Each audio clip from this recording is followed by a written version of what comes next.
And so obviously, if you're a thinking person, you can see where there might be some consequences from this, where there might be some issues that arise from this.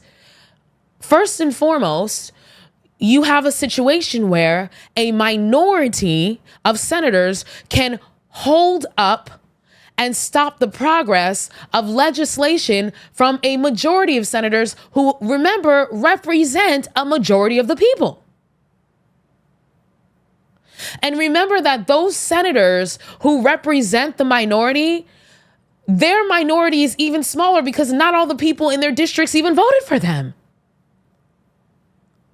So you have a minority of senators that can basically hold the Senate and by extension, the whole entire Congress, by extension, the whole entire country hostage on bills and legislature that are overwhelmingly popular. A small minority has an outsized amount of power.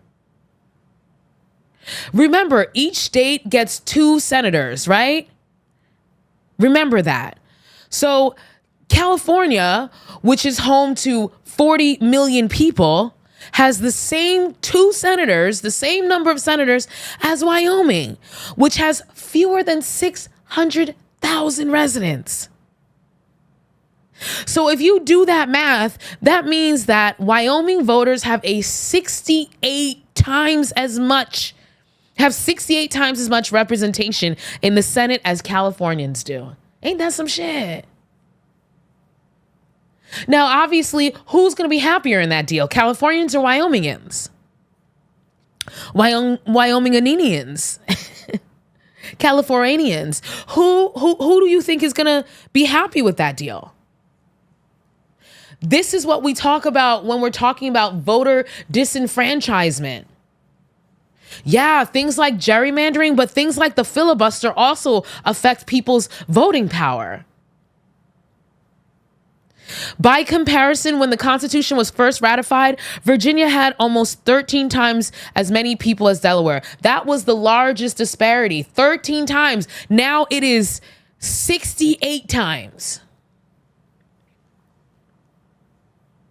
So to put it into a little bit more perspective, the 21 states with the fewest residents who collectively have enough senators to filibuster legislation make up only 11% of the total population. 11%. So theoretically, it is possible for 11% of the total population to stop progress, prevent popular bills from being adopted into law. 11%.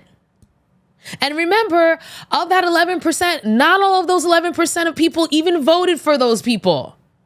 So it's even smaller. And of course, to get the 21 states to be on the same page, right? It's not going to happen, right? Like all the time, like whatever.